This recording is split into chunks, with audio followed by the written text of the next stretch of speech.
Hey, it's Monday afternoon, and I'm Joe Lamb, and Michael Stone is on his way. And today, we thought we'd talk about um, major conflicts facing us as human beings. Um, Moving beyond the immediate crisis of the Delta variant and moving on to thinking about where we're going in the next 5, 10, 15, 20 years of global climate change and the such. And love to hear your feedback during this session. So as you come on, we'd love to hear from you. So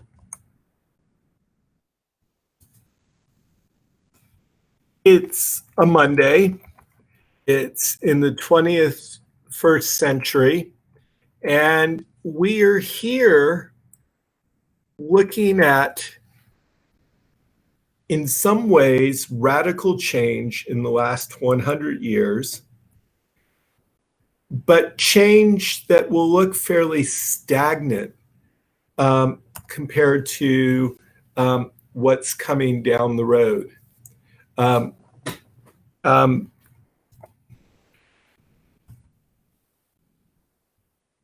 many of you all have read a book by Yuval Harari called Sapiens?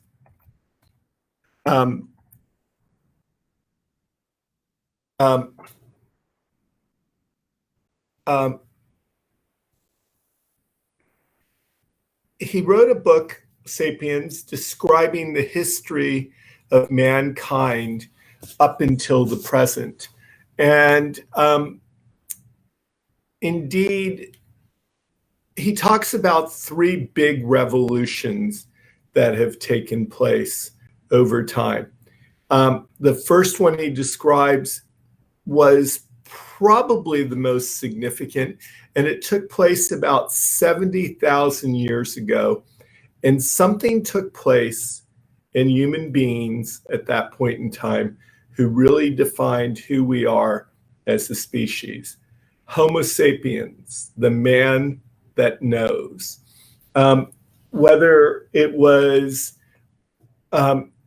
improved speech centers, whether it was some sort of cognitive change that took place, whether it was some sort of use of tools.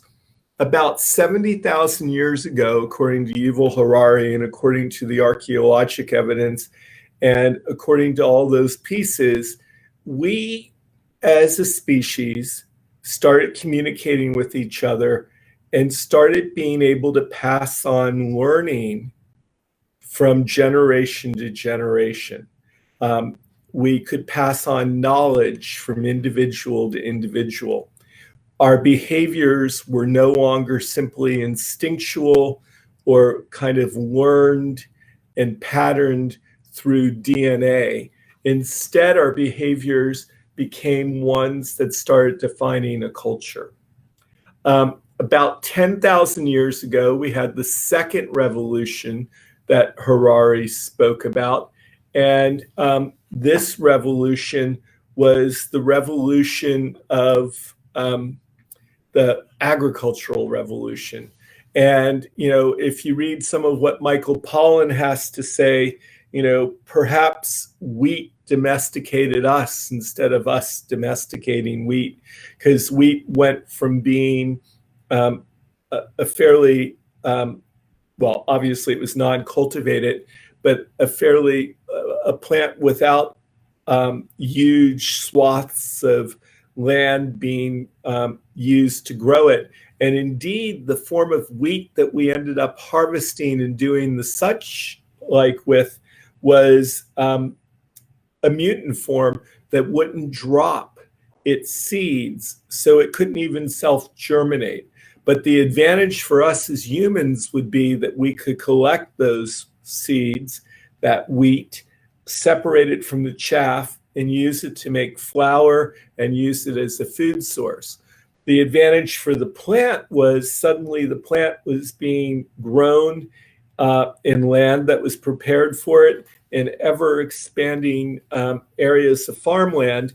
And this agricultural revolution set off really the development of city-states, because when we went from being hunter-gatherers, where basically each person was for the most part dependent upon gathering for themselves, it became possible to have a small segment of the population, what with animal husbandry and with the development of farming and the development of grains, we got to a point where we could have elites who did things other than worry about food. We could have politicians, we could have authors, we could have business people, we could start having tradesmen. People could specialize in making shoes, people could specialize in making weapons. And we had kind of a fast forward take place over several decades and centuries and the such. And we proceeded forward from about 7,000 to 8,000 BC right on up through the resetting of kind of the clock before Common Era and moving into the Common Era. And we started having going from villages and tribes to city-states and the development of government, and into large migrations, cultural migrations, because tribes bringing their cultural with them and leading to changes, and populations being exterminated and new populations growing, country borders changing and the such, right on up through the Middle Ages into the Renaissance.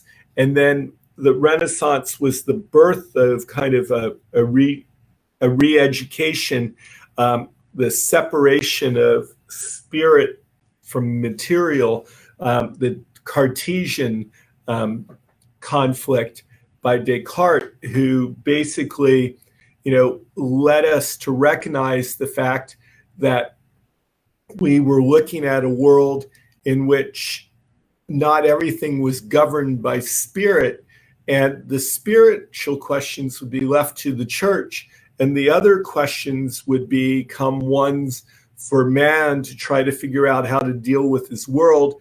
And suddenly that kicked off the Enlightenment and the Industrial Revolution and mass production, and it has gotten us to where we are today. A period of time where, for a good portion of the world, we actually have a relative degree of security. Security from the environment, security in terms of a food supply, security in terms of a criminal justice system, security in terms of all sorts of situations. And things that basically in the past haven't been that secure for the average person. And we got to the point of increased security, and now we're in the modern 21st century with remarkable really opportunities facing us, but also remarkable challenges. Sorry, I'm trying hard at the moment to invite Dr. Stone to join us. He seems to be having computer issues. So we're at the beginning of the 21st century, and things generally look pretty good. But here we are in the United States, plagued by environmental challenges, surprised by kind of the aging of our infrastructure, with the collapse of the condo building in Surfside and kind of the highways and bridges that we've had in the past, and the challenges presented by having the first pandemic kind of in the modern scientific era. We really didn't understand the flu epidemic of 1918. And here we are now suffering through the pandemic, dealing with a new variant, dealing with the trust and mistrust issues. We're seeing economic upheaval. As a consequence, we have people not accepting the status quo in terms of salaries or in terms of how they're treated in the job space. And we are suddenly facing a whole new set of challenges. And it's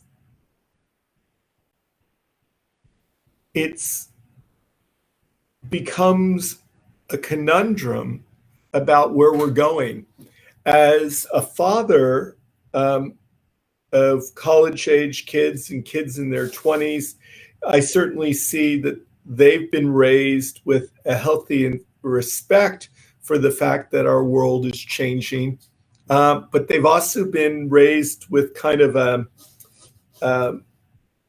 diffuse dread of this environmental change and almost a fatalism about it, that the change is already so severe that the world is going to be a different place for them.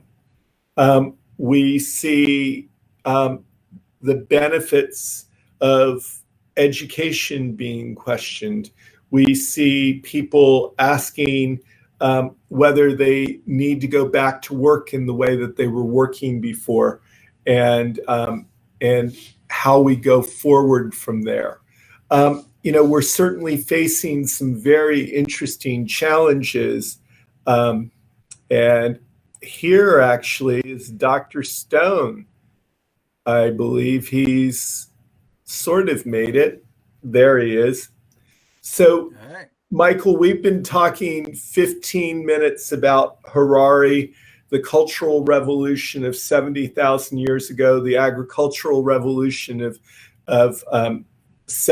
10,000 years ago, 7,000 to 8,000 BC, the Industrial Revolution of 100 years ago, leading us up to the scientific era and the relative stability that most of us feel that we have in our world, and now suddenly being presented by the challenge of a global pandemic, the first real one in our scientific, kind of modern scientific era. We're facing the challenges of an infrastructure in a world where we believe that we're secure. Our infrastructure is proving not to be. The Surfside collapse, the changes environmentally, and the kind of cultural changes that are taking place where people aren't willing to establish to accept the status quo in terms of how we treat each other, or even whether or not they'll accept the salary that they previously made, and whether they're going to go back to work or not, and how we're facing this whole conflict. And I was just discussing that as a father of 20 and 30 something, well, not quite 30 yet, but 20 something year olds basically, and teenagers, that the fatalism that I see in my children in terms of what they've been taught about environmental change, and finally coming around to the question of what are we going to do about it? Well, I think that's a heck of an opening to a coffee break, Joe. You're muted. I think the first thing we need to do is have Michael, you're muted. A warm beverage of some type, or a cold beverage of some type. I can't hear you. That's not good. I can't hear you. So, can you hear me? Yep. Can you hear me? Do this if you can hear me. Can you hear me? You speak. I can't hear you. Test your microphone.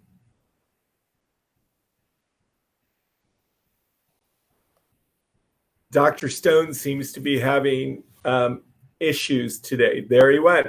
Okay, so the interesting piece is that Harari wrote a follow-up book to his initial book, and the follow-up book was entitled Homodeus, A History of Tomorrow.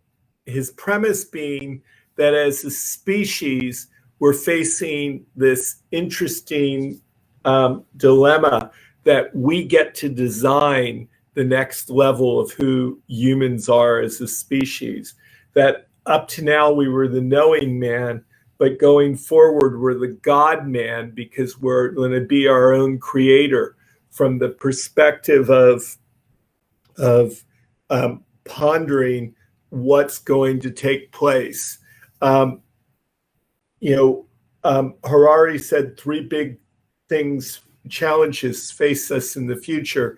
Number one is a degree of relative immortality, that the technology is already showing up to the level that, certainly for the very wealthy, we can have relative immortality of not just 60, 70, 80 years, but maybe we're looking at 2 to 3 centuries of life.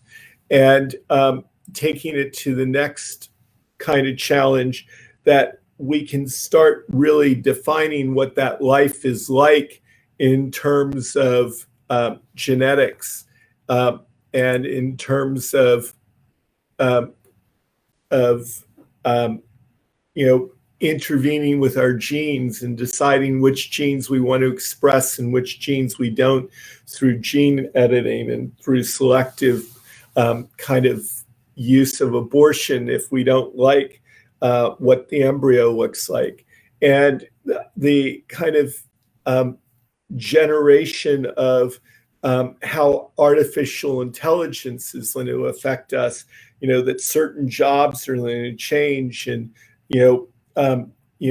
certain professions are going to become maybe replaced by the computer, even ones that we consider to be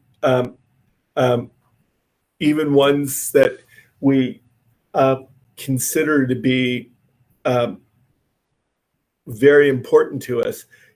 Bankers, real estate agents, life insurance agents, lawyers, doctors. Maybe all of this intelligence will be coming down the road to us just from the computer. The computer will take a picture of our throat.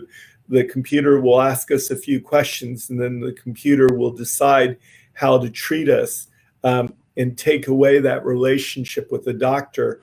Or maybe instead we'll be using technologies to make cyborg-like creatures, the $6 million man, with a new heart that's mechanical, or the ability to make us better than we were before, not just to address health issues, but to go to new places. Careers will be replaced. AI will play a role. AI will augment us. All of these things are being pursued actively, and we as human beings kind of have to decide at this point in time what we're going to consider important and what we don't consider important. And I actually think that that's sort of where the work of the Consilience Partnership comes in terms of unity through wisdom. We just spent, Michael Stone, Courtney Suter, and Susan Buell and myself just spent a week teaching at Feathered Pipe Ranch. And, the focus there a little bit was on understanding ourselves, figuring out what's important and meaningful to us, and moving forward. And I think the work that we did on an individual level is going to have to be done at a familial level, at a community level, in our workplaces with our colleagues, in our neighborhoods, in our churches, our synagogues, our mosques, wherever we practice our faith-held beliefs. I think we have to start asking the question, what's important, meaningful, and valuable to us, and how do we address the great divisions that are facing us? Because if we don't address those divisions, if we allow for that separation, I think we're going to really be surprised. So years ago, I had the pleasure of seeing Arlo Guthrie in concert. And this goes back to the fall, either the fall of 1988 or the early spring of 1989. And I saw Arlo Guthrie in concert in Boulder, Colorado. And I was taken to the concert by a lovely young woman who I was dating at the time, a nurse who worked at Denver General Hospital. And we went to see him, and he really wasn't who I expected him to be. I was kind of thinking that, Arlo Guthrie, son of Woody Guthrie, the, singer of the song Alice's Restaurant, the movie that was based upon it, and the such like, I expected there to be a kind of perhaps a burnt out hippie affect to him, or perhaps kind of a bitter forlornness about him, because certainly by 1989, it seemed like the kind of beauty of the late 60s, the generative power of the Flower Children generation, Haight Ashbury, the dawning of the age of Aquarius, however you want to put all of those contexts, it seemed like a time of hope. And by 1989, it seemed like we had given back a lot of our hope and had traded it for a degree of commercialism. And I was wondering how he would be. And I was blown away by Arlo Guthrie in concert at that point in time, because what I basically found was that he spoke to the fact that change needed to take place, but people were going to have to make that change at an individual level, that we were going to need to see change come because individuals had changed themselves. And after individuals had changed themselves, there was going to be the opportunity to change their families and start at a macro level and then change the society.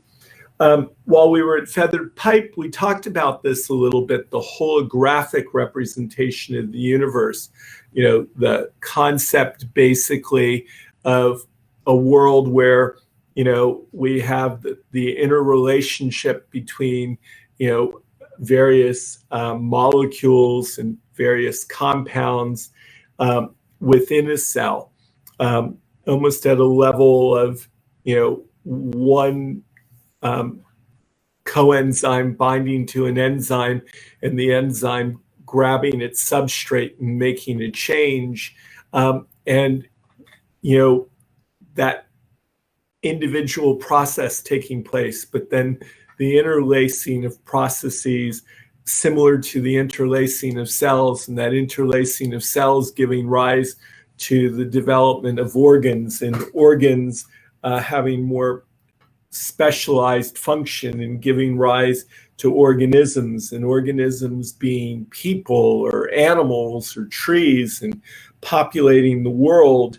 And suddenly individual members of the animal kingdom or the plant kingdom or the bacterial kingdoms all talking to each other, and a growth pattern taking place. And suddenly we have communities, and we have environments with symbiotic relationships and dysbiotic relationships. And, we now have the development as time progresses of family structures and community structures and governments and societies, right on up to a planetary level and the level beyond that. And, I think it was fascinating to see all of those changes, and to know that we've gotten to where we are now, that hologram of, if we fix ourselves, are we fixing the planet? Are we going to, restore a degree of grace and beauty to our relationships with others? Are we going to build kind of our relationships upon, a respect and reverence for other people? I certainly think that, until we do have that certain respect and reverence for ourselves and start learning some self-care and start empowering ourselves, and then start asking ourselves what's important, meaningful, and valuable to us, we won't know how we want to treat even the few people we interact with on a daily basis, and how we want to carry that forward, a step at a time. Discovery work,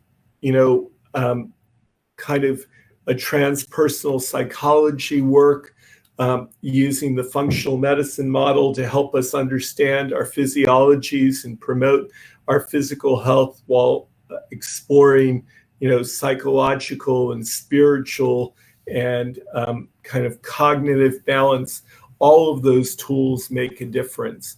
We're going to, you may have seen some of our content from the Consilience Partnership, which is Michael Stone, Monique Class, myself, and our co-faculties, Courtney Suter and Susan Buell and Lyra Heller, who taught with us over at Harmony Hill.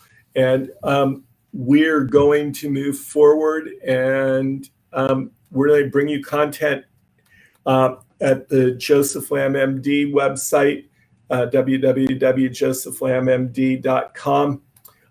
Content on the YouTube channel, content here on Joseph Lamb MD as a Facebook Live, and where our various pieces, parts are.